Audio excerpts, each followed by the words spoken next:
Okay, this week's matchup, Thursday Night Football, the Buffalo Bills at the Miami Dolphins. What a great game. Before we get into it, let's talk about some side notes. It's a Thursday night game. That's a short week for both teams. I hated short weeks. I mean, normally in the season, you play a game on Sunday, you go home, you have a good dinner with your family, you come in on Monday, you go to the training room to see who's available, who got hurt, and then you make the corrections from the game you just played.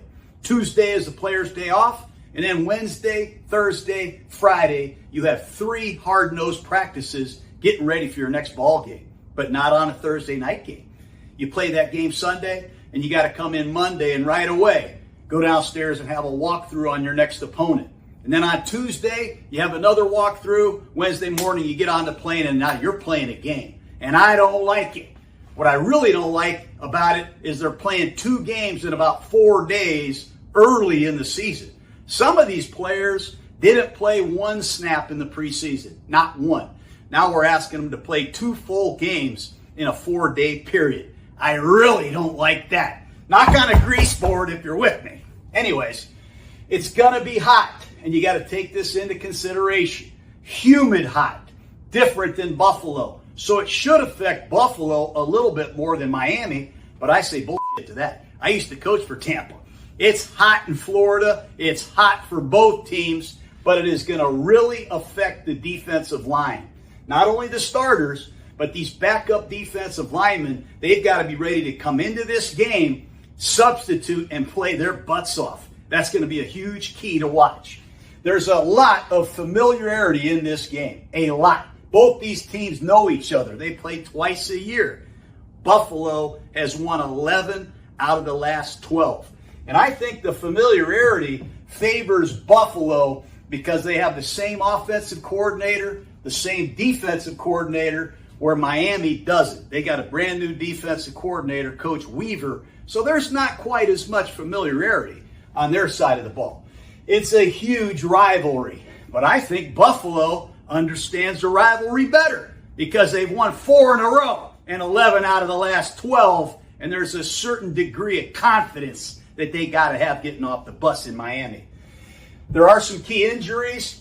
I don't know exactly the status of everybody, but Johnson, the star nickel corner for the Buffalo Bills, is out. And that's a huge, huge thing for the Bills secondary. He's one of the best there is in football. And Coach McDermott asked him to do a lot.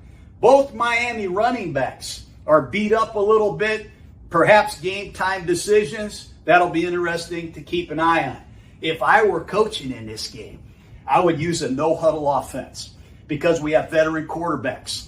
Tua, he knows the Dolphins system. Josh Allen, he knows the Bills system. It's hot. It's a short week. The defensive linemen are going to get gassed. Let's push the envelope. Let's get after these guys with our stallion quarterbacks. Lastly, neither one of these teams has to be real happy with their week 1 performance. Even though they both won, neither one of these teams are happy. I can just hear Coach McDermott right now. 4 false starts. We fumbled in the red zone. We have a personal foul on 3rd and 12. He's not happy. Those things got to get cleaned up for the Bills and the standards that they have. In Miami, if ETN doesn't fumble the ball at the 1-yard line, it's 24-7 with 3 minutes left. They also go for it on their own 30-yard line. Jacksonville does, uncharacteristically, and they get stuffed.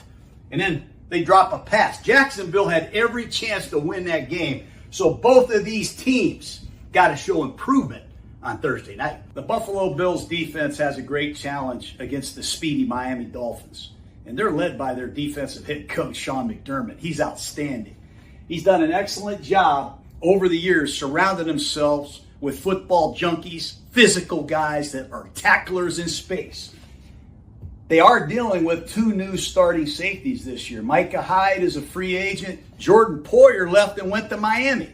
So you're going to see Taylor Rapp as the starter, but they do have some new ingredients on the back end. Their star nickel corner, Teron Johnson, is out. That's impactful for this defense. They do a lot of communication. But they do have a backup who's this week's Gruden grinder. Keep an eye on number 39, Cam Lewis. He came out of nowhere last week. He had 10 tackles, 7 solos. He even played 10 snaps on special teams. That's just how they do it. They draft, they develop players in Buffalo. Keep an eye on the secondary. They do have some new players. I love the Bills' front four, and I think they have a distinct advantage here. They have some depth, and they have some guys that can really get to the passer. Rousseau had 3 sacks last week against Arizona. Von Miller came back and really showed some pop in that trademark long arm that he has. They got Jones inside and Oliver. They have pass rushers that can come from all 4 quadrants. I do love the Buffalo Bills disguises. They show you cover 2, boom, they rotate into a single high. They show you nothing, and all of a sudden here comes a pressure. They do a great job with their disguises. A lot of that has to do with the familiarity they have in this McDermott system. The Bills make their money with sideline adjustments. Last week they did a great job at halftime, I think, coming out with a different plan in the second half against Kyler Murray. They came after him.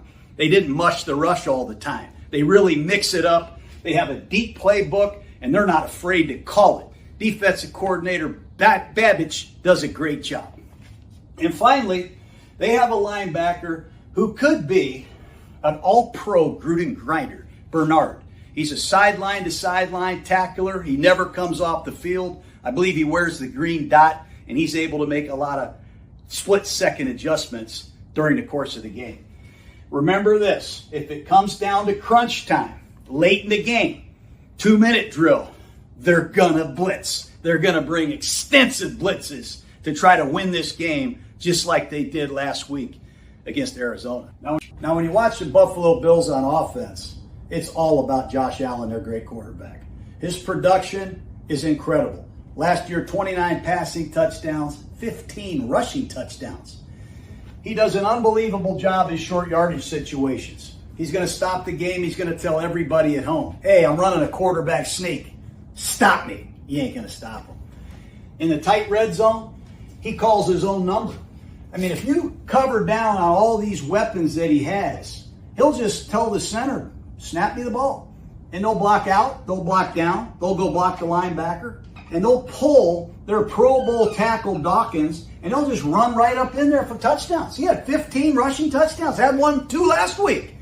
And he's 6'7", 256 pounds, who wants to tackle that.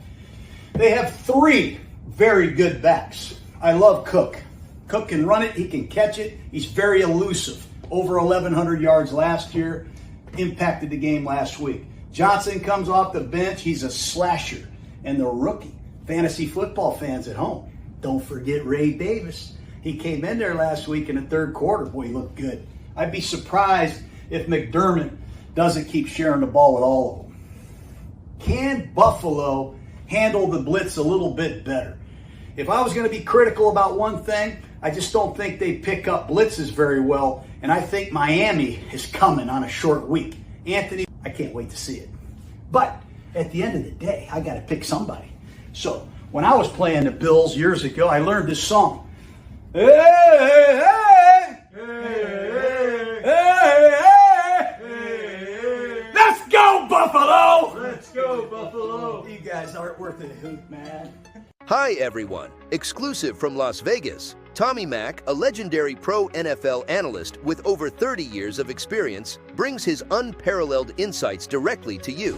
Founder of iconic sports handicapping sites like TommyMac.com and CrushShotSports.com, Tommy has been a staple in the industry since 1994. From his early days dominating the scene to his in-depth knowledge gained from years in Costa Rica on both sides of the counter, Tommy knows the game inside and out.